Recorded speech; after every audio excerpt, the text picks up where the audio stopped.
السلام علیکم ورحمۃ اللہ وبرکاتہ۔ الحمد للہ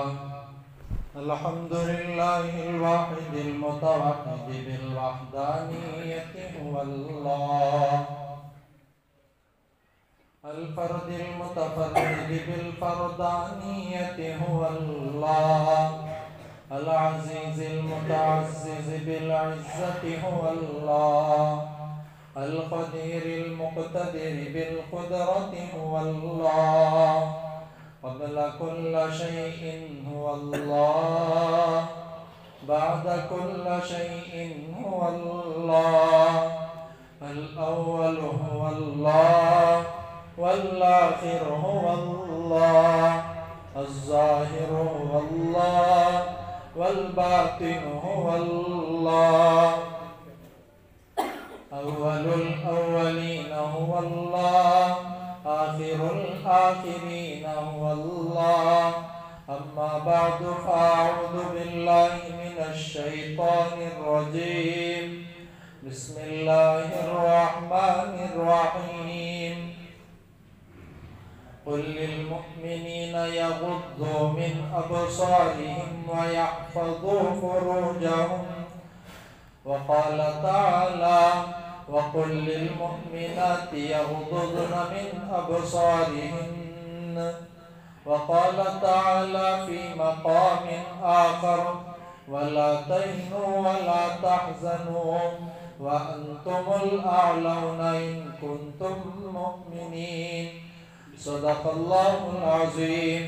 وقال النبي صلى الله عليه وسلم الحياء شعبة من الإيمان، أو كما قال عليه الصلاة والسلام.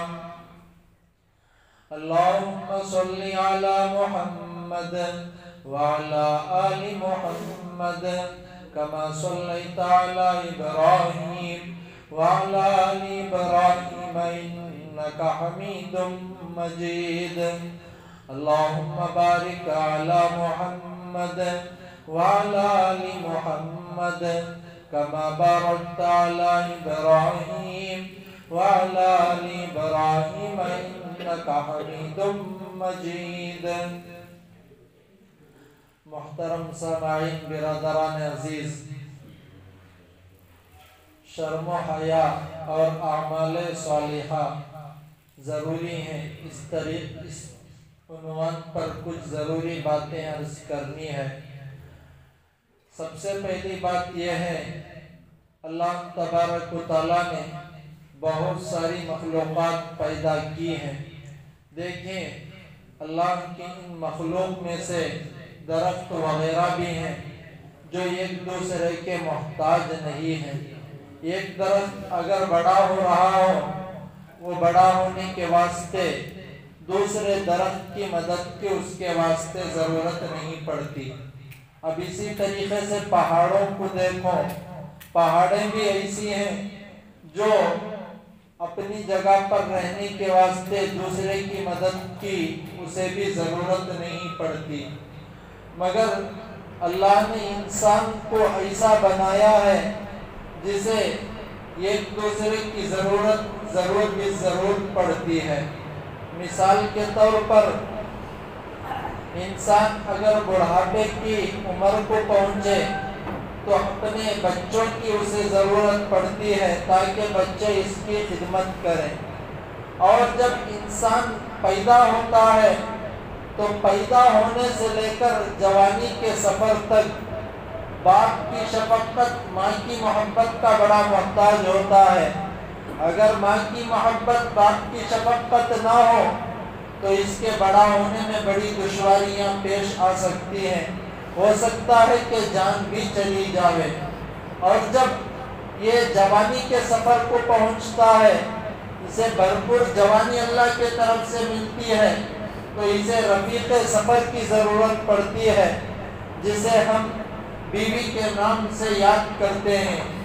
اس جوانی کی عمر میں جو رفیق سفر ہے، یہی رفیق سفر اس کے واسطے اس کی آئندہ نسل کو وجود میں لانے کا بڑا ذریعہ ہے.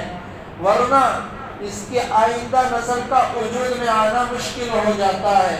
اللہ تبارک و تعالیٰ نے یہ ایسا اصول بنایا ہے دنیا کے اندر کہ ایک دوسرے کے محتاج بن کر لوگ زندگی گزارتے ہیں، ایک دوسرے کے ذریعے سے زندگی گزارنا پڑتا ہے۔ اب دیکھیے اللہ تبارک و تعالیٰ نے ماں باپ کا بھی رشتہ بنایا، بھائی بہن کا بھی رشتہ بنایا، شوہر بیوی کا بھی رشتہ بنایا، والدین کا بھی رشتہ بنایا، مگر جتنی تاکید میاں بیوی کے بارے میں کی شاید ہی دوسرے بارے میں اتنی تاکید اللہ کی طرف سے آیتیں نازل ہوئی ہوں۔ والدین کے بارے میں وَبِالْوَالِدَيْنِ إِحْسَانًا، والدین کے ساتھ احسان کا، حسن سلوک کا، اچھائی کا، بہتری کا سلوک کرنے کی بات قرآن میں آئی۔ یہاں تک بھی آیا اف تک نہ کہو۔ شارحین فرماتے ہیں اتنا لفظ بھی کہنے کی ماں باپ کو اولاد کے طرف سے اجازت نہیں ہے شریعت کے اندر۔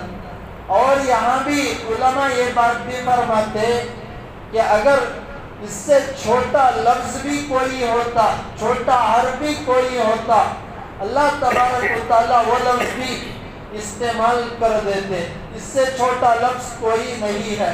دیکھیے ماں باپ کا رشتہ بھی ہے، بھائی بہن کا بھی رشتہ ہے، یہ اہم رشتے ہیں مگر اتنے نازک نہیں ہیں۔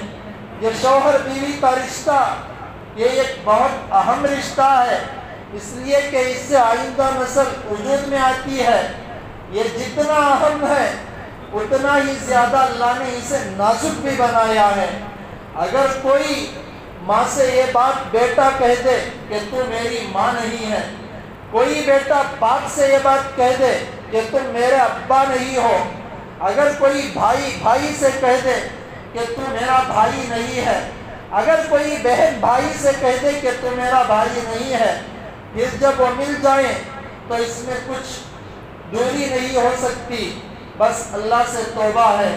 مگر یہ میاں بیوی کا جو رشتہ ہے اتنا نازک اور اتنا زیادہ نازک ہے کہ اگر کوئی شوہر بیوی سے یہ کہہ دے کہ تو میری نہیں ہے، حضرت پیر ذوالفقار فرماتے کنایتاً کا لفظ استعمال ہوا کہ دیکھو طلاق بولنا بھی ضروری نہیں، بس چھوڑ دینے کا لفظ استعمال کیا تو اس سے بھی طلاق واقع ہو سکتی ہے۔ اتنا زیادہ نازک رشتہ ہے یہ، تو اس لیے یہ رشتہ اگر نبھنا ہو، ساری زندگی میں سکون ہونا ہو تو بڑی بات یہ ہے کہ صبر سے کام لیا جائے۔ آج جب بھی کوئی ایک دوسرے کے اندر رشتہ داری کی بات ہوتی ہے تو سب کے دلوں میں یہی بات ہوتی ہے کہ اس میں کامیابی ضرور حاصل ہو، کامیابی کامرانی کی منزل کو سب پہنچے۔ مگر اللہ تبارک و تعالیٰ نے کامیابی کی بھی 4 شرطیں لگائی۔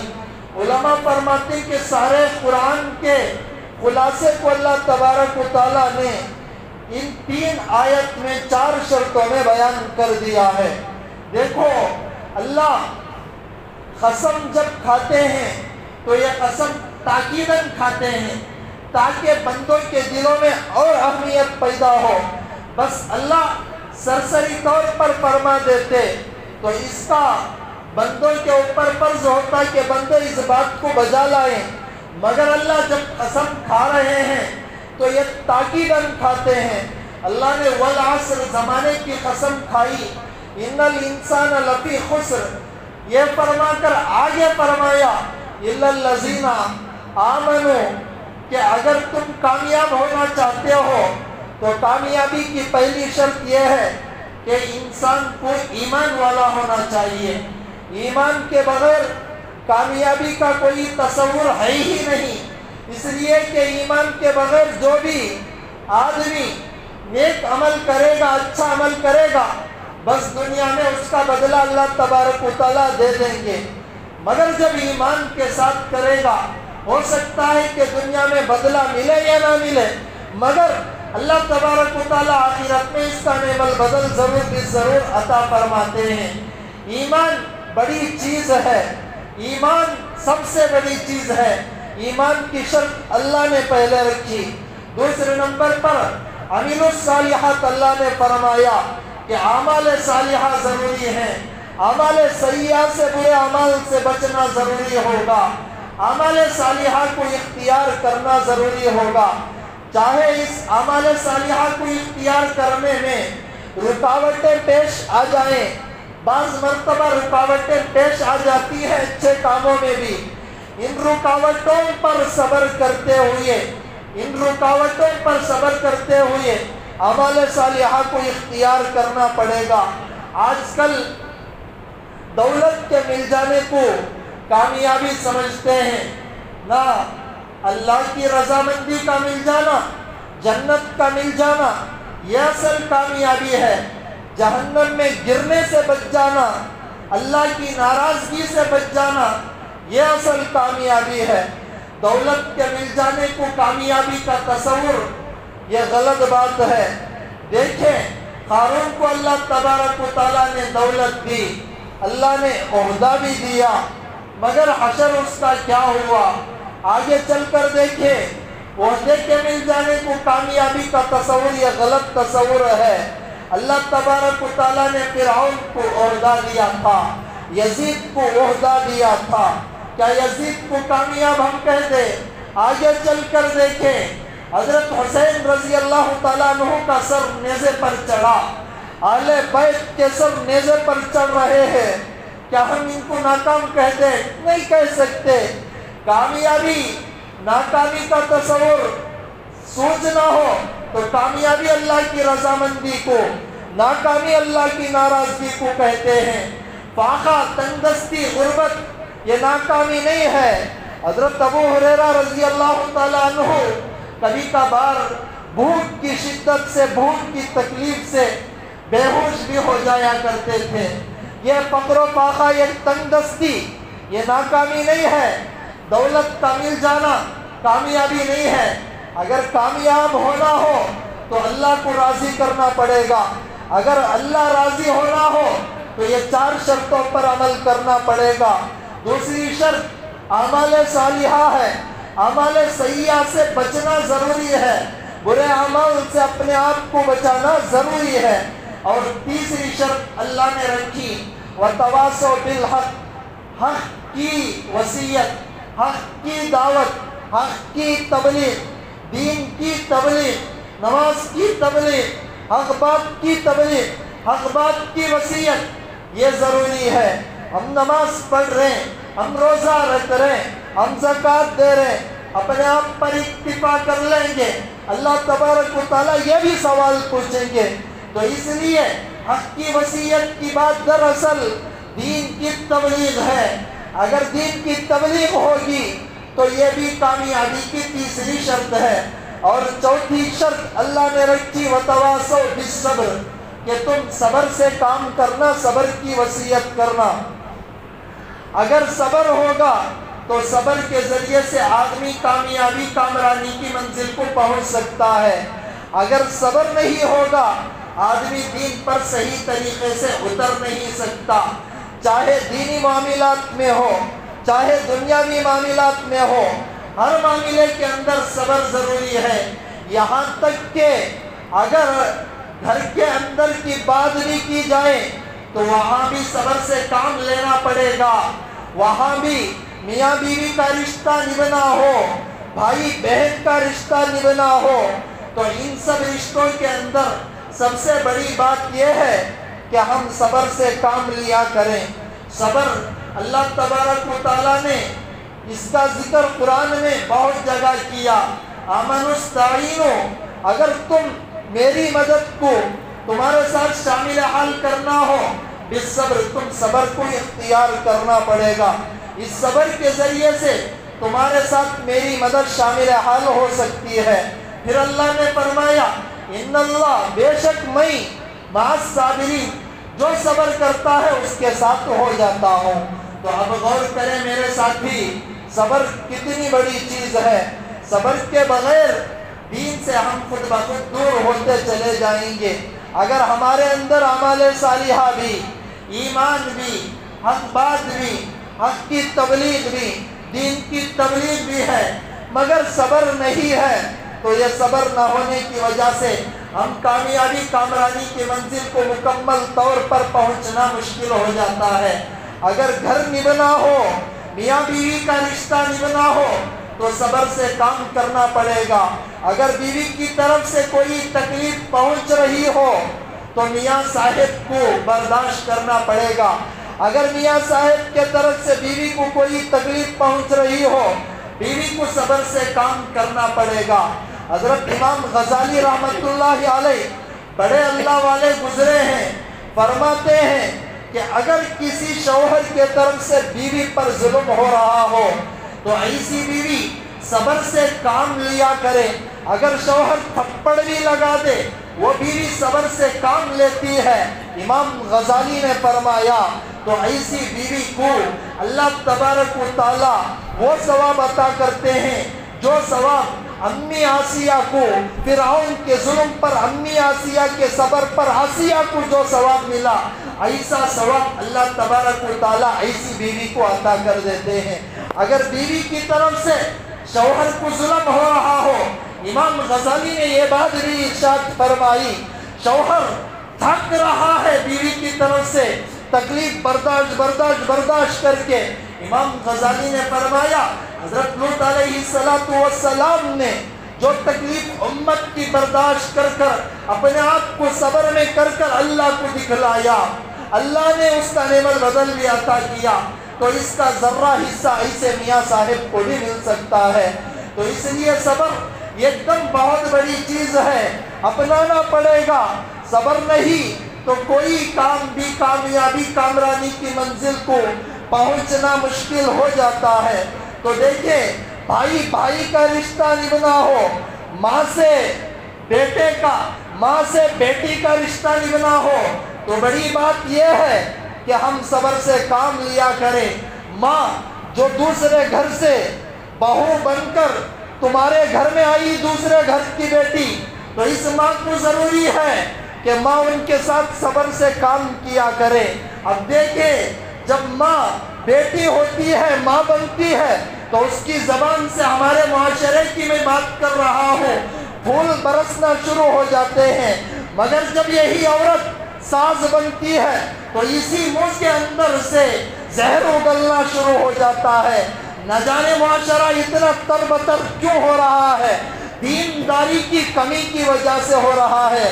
اور بہت ساری مرتبہ ایسا بھی دیکھا گیا کہ دوسرے گھر کی لڑکی جسے ہم نیک تصور کر رہے تھے، نیک تھی، مگر دوسرے گھر میں آ کر بہو بنی تو نڑندوں کے ساتھ اس کا رویہ صحیح نہیں رہا۔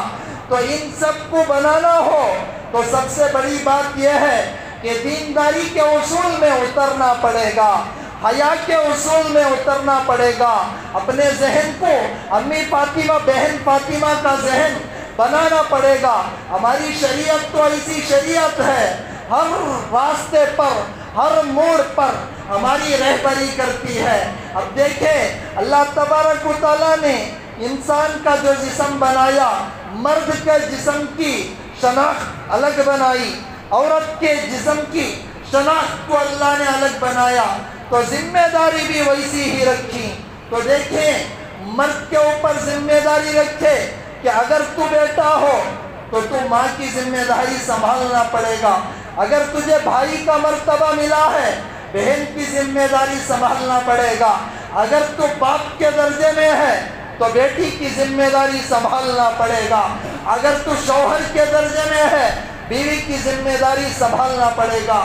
اور بیوی اور لڑکیوں کو اللہ نے، ہماری شریعت نے جو مقام دیا ہے، کسی اور مذہب نے، کسی اور ادیان میں اس کا تصور ہی نہیں مل سکتا، اس لیے کہ کتابوں میں یہ بات ملتی ہے اور وہ ماحول سے بھی یہ بات ملتی ہے کہ بڑا مقام اگر عورتوں کو کسی مذہب نے دیا ہے تو ہمارے اسلام نے دیا ہے۔ اسلام سے بڑھ کر کسی اور مذہب نے عورت کو اتنا بڑا مقام نہیں دیا۔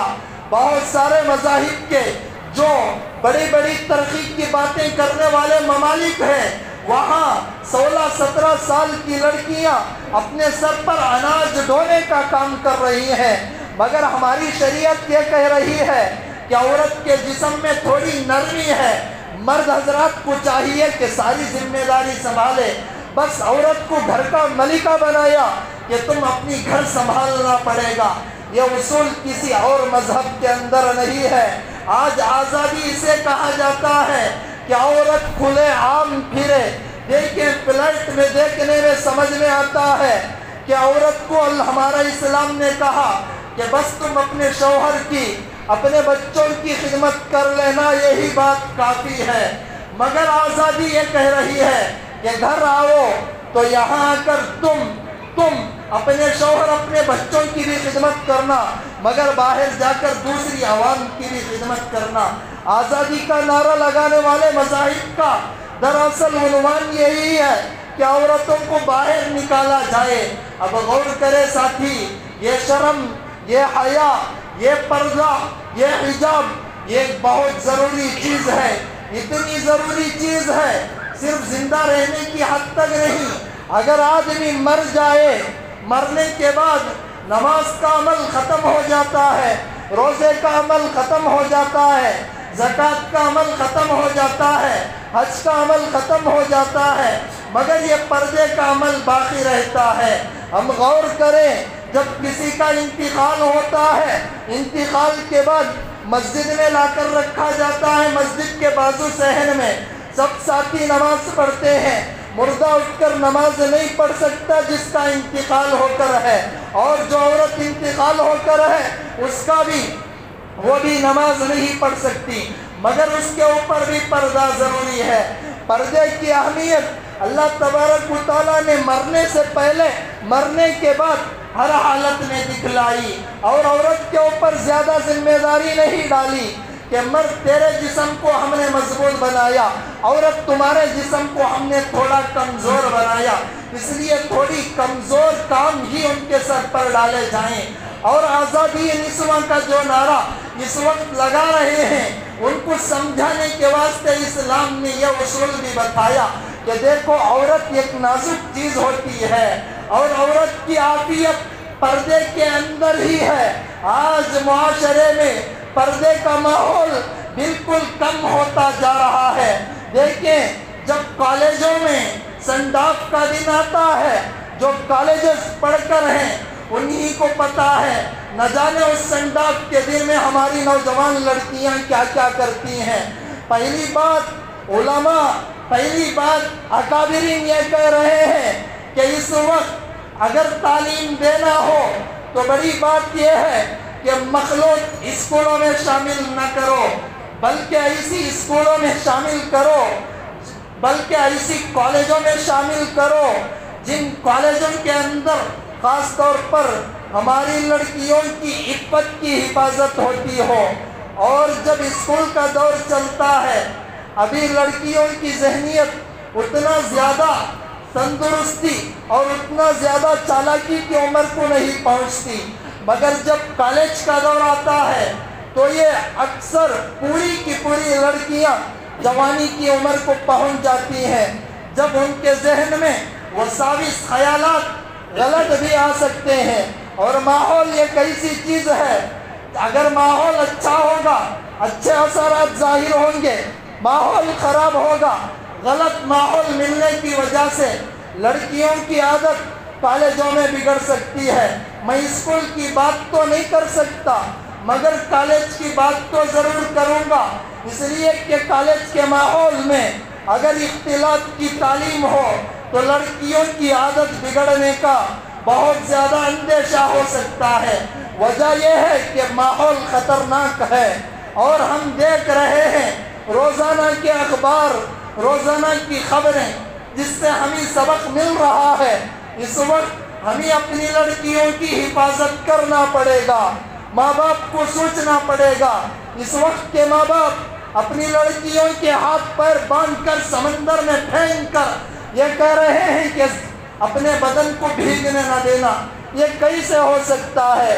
اس لیے غور کریں کہ بہت ساری کالجوں میں سینڈ آف کے دن ہماری لڑکیاں گانے کے ساتھ ناچ بھی کر رہی ہیں. جن لڑکیوں کا شعار گانا ہو جائے، جن لڑکیوں کا مزاج ناچ ہو جائے، جن لڑکیوں کا شعار ناچ ہو جائے، ایسی لڑکیوں کی آئندہ نسل میں طارق بن زیاد کہاں پیدا ہوں گے؟ ایسی لڑکیوں میں خالد بن ولید کہاں پیدا ہوں گے؟ ایسی لڑکیوں سے ہماری آئندہ نسل محمد بن قاسم کہاں وجود میں آئیں گے؟ ایسی لڑکیوں سے امام غزالی کہاں پیدا ہوں گے؟ ایسی لڑکیوں سے قاسم نانوتوی کب آئیں گے؟ اگر آنا ہو تو اپنے آپ کو لڑکیوں کو سدھارنا پڑے گا. ماں باپ کو تدبر، ماں باپ کو غور و فکر کرنا پڑے گا کہ ہم کیا کر رہے ہیں، ہمیں کرنا کیا چاہیے، ورنہ یہی لڑکیاں غلط کام کا شکار ہو سکتے ہیں. تو بڑی بات یہ ہے کہ ہمیں اس وقت شرم و حیا کی بات کو پھیلانا پڑے گا. اسلام یہی کہتا ہے کہ تعلیم دلواؤ، تعلیم سے نہ روکو. اس لیے کہ اس وقت لیڈی ڈاکٹر کی بھی ضرورت ہے مسلمانوں میں. اس وقت لیڈی ڈاکٹر کے ساتھ ہمارے بہت سارے لاہر کی بھی ضرورت ہے، مگر شریعت کے حدود کے اندر رہ کر کام کیا جائے. اس لیے کہ شریعت کی حد بندی سے پار ہو جائے گا تو نہ جانے اسلام کے خلاف بھی کام ہو سکتے ہیں. تو اس لیے پڑھائی سے نہ روکیں، مگر بات اسلام یہی کہتا ہے کہ تعلیم اور حیا کی بات آئے، حیا کو مقدم رکھو، تعلیم کو پیچھے ڈال دو. اس لیے کہ تعلیم نہیں ملے گی، ہماری عورتیں ان پڑھ ہو سکتی ہیں. اگر حیا نہیں ملے گی ہماری آئندہ کی نسل برباد ہو سکتی ہے. جب شرم حیا، جب تعلیم کا مقابلہ ہو جائے، شرم حیا کو مقدم کرنا پڑے گا، تعلیم کو پس پشت ڈالنا پڑے گا. تو ہمیں ایسا ماحول، ایسا اصول اختیار کرنا پڑتا ہے جس اصول کے ذریعے سے ہماری لڑکیوں کی تعلیم بھی مکمل ہو، جس اصول کے ذریعے سے ہماری لڑکیوں کی حیا، ہماری لڑکیوں کا شرم بھی باقی رہے. تو یہ سونے پر سہاگا ہوگا اور یہی لڑکیاں آگے چل کر لیڈی ڈاکٹر بنیں گی. جب ہماری کسی عورت کی ڈیلیوری ہوگی تو یہی لڑکیاں جب لیڈی بن کر وہ کام کریں گی تو بے پردگی کے ماحول سے بہت بڑی حفاظت ہو سکتی ہے. تو اس لیے اس وقت سب سے زیادہ جو ضرورت ہے وہ اپنے آپ میں دینداری کو پھیلانے کی اور مستورات کے اندر دینی ماحول کو پھیلانے کی ضرورت ہے. مستورات کے اندر خاص طور پر دینی کتابوں کو پڑھنے کی جذبے کی بات پیدا کرنے کی ضرورت ہے. اس لیے کہ مستورات کے عقائد مضبوط ہوں گے. یہی مستورات کا پیٹ، جب بچہ پیٹ میں جاتا ہے تو پہلا مدرسہ ہوتا ہے. یہی مستورات کا گود دوسرا مدرسہ ہوتا ہے. یہی مستورات کا گھر بچے کا تیسرا مدرسہ ہوتا ہے. بعد میں چل کر مکاتب مدارس کا قیام وجود میں ان کے واسطے آتا ہے. تو یہ تین مدرسوں میں اگر ڈھنگ ہو گئے تو آئندہ چل کر انشاءاللہ ہماری نسل سلطان ٹیپو بھی بنے گی، ہماری نسل انشاءاللہ محمد بن قاسم بھی بنے گی. ہماری نسل کے عقیدوں کو جو اس وقت بگاڑنے کی کوشش کی جا رہی ہے یہ بگاڑ نہیں سکتے. دشمن طاق میں ہے. دشمن کا اس وقت وعدہ نعرہ بھی ہے کہ ہم تمہاری لڑکیوں کو اپنے گھر کی بہو بنائیں گے. اگر بچانا ہے تو عقائد کو مضبوط کرنا پڑے گا. اگر بچانا ہے تو ہمیں تمام کو چاہیے کہ لڑکیوں کو عقائد کی تعلیم ضرور دیا کریں. بچے اگر نماز چھوڑ گئی اللہ معاف فرما دیں کہ قضا کر لیں، عقائد کی کمزوری ہو گئی ایمان سے خارج ہو سکتا ہے. تو اس لیے عقائد کی تعلیم اپنے اپنے گھروں میں ضرور پھیلائیں. ایسے تو تعلیم ہو رہی ہے، حدیث پڑھے جا رہے ہیں، مگر عقائد کا پڑھا جانا میں سمجھتا ہوں اس وقت بہت زیادہ ضروری ہے. اللہ عمل کی توفیق عطا فرمائے. آمین. وآخر دعوانا ان الحمد للہ رب العالمین.